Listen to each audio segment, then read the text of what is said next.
ശബരിമല എന്ന് പറയുന്നത് നമ്മുടെ മലയാളികളെ സംബന്ധിച്ചിടത്തോളം അതൊരു പ്രത്യേക വികാരമാണ്.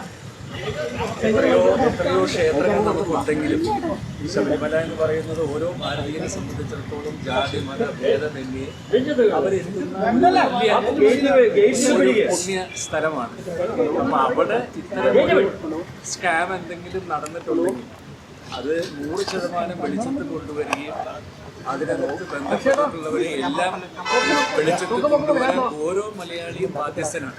കഴിഞ്ഞ 10-38 വർഷക്കാലം കേരളത്തിനകത്തും പുറത്തുമുള്ള എത്രയോ ക്ഷേത്രങ്ങളിൽ പലതരത്തിലുള്ള പൂജ അല്ലെങ്കിൽ ആനയെ നടക്കിടത്തില് ആനക്കൊട്ടിൽ സമർപ്പണം, നട സമർപ്പണം, അല്ലെങ്കിൽ അത്തരത്തിലുള്ള പൂജ കാര്യങ്ങൾ ഇതിനൊക്കെ ആദ്യം ക്ഷണിക്കുന്നത് തന്നെയാണ്. ഞാൻ കഴിവതും പോകാറുണ്ട്.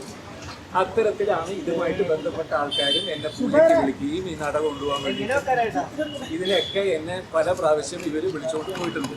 അപ്പോൾ ഇതിൻ്റെയൊക്കെ പിന്നിൽ കള്ളത്തരങ്ങൾ എന്തെങ്കിലും നടന്നിട്ടുണ്ടോ അന്വേഷിക്കാൻ ബഹുമാനപ്പെട്ട കോടതി ബന്ധപ്പെട്ട ആളുകളും എല്ലാം ഇതിന്റെ പുറകിലുണ്ട്.